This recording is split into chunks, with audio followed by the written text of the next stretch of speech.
Welcome back, viewers. Let's take a look at the big story of this hour. Elon Musk, the billionaire, founder of the Tesla and the SpaceX, is leaving his role at the DOGE.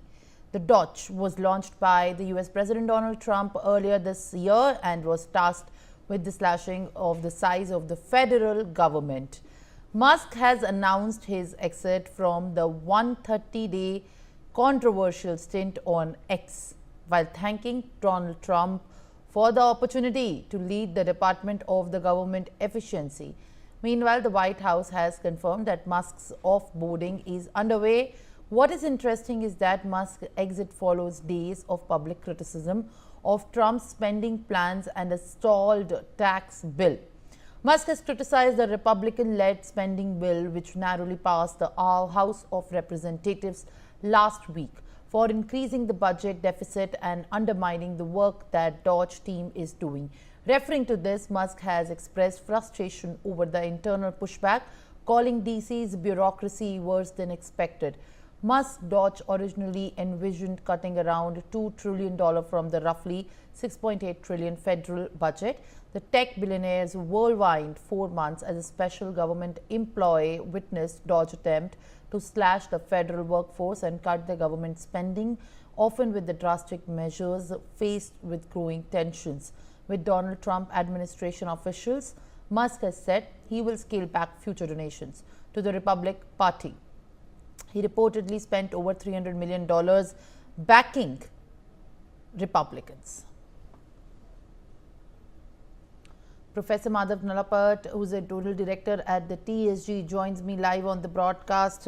In fact, sir, appreciate you joining me live on the telecast. Tesla founder Elon Musk leaves DOGE. How do you respond to this? What exactly must have the impact on the Donald Trump's Republican Party's association and relationship with the Tesla founder going ahead?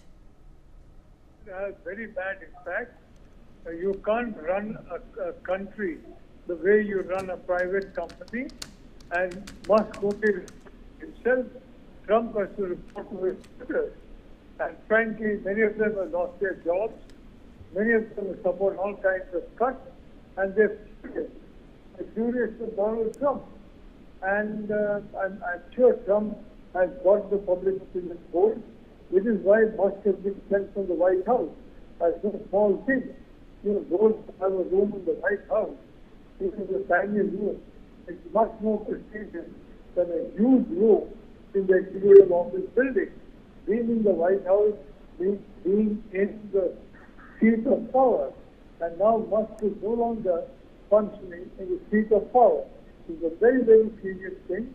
And I said this long back when Musk was on his job-cutting spree, that you can't run a private company as though you report only to yourself.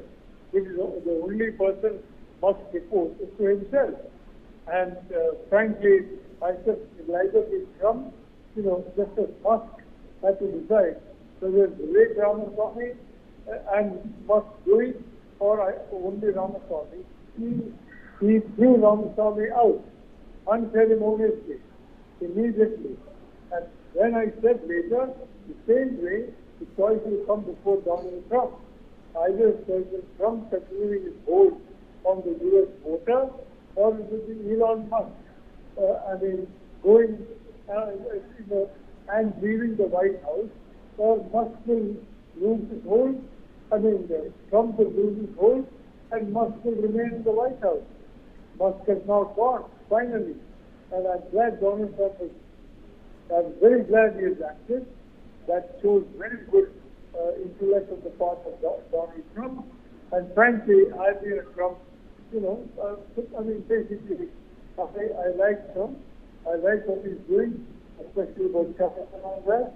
And frankly, it's action. But when I speak, you cannot run a country. You cannot run a U.S. president administration.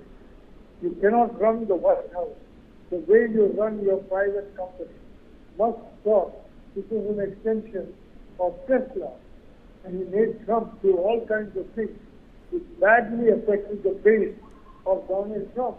And finally, I think Trump has understood that, and as a consequence, Musk is out, not a moment to slip, and I'm very happy about it because this means that Trump is well aware of the political risk, the very high political cost, forget about risk, that he is bearing as a consequence of going along with some of the disastrous policies of Elon Musk.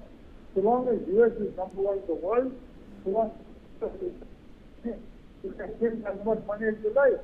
And the House Republicans and Senate Republicans have passed a record spending bill because so long as the dollar reigns supreme, they can do it. And that's why Trump is focusing like on China. And I'm happy to say Prime Minister Modi is also focusing on that. And both PM Modi and Trump are basically fully aware that new situation, a new Cold War, and both are taking appropriate action to shield their country, restrict their country from that Cold War. Thank you.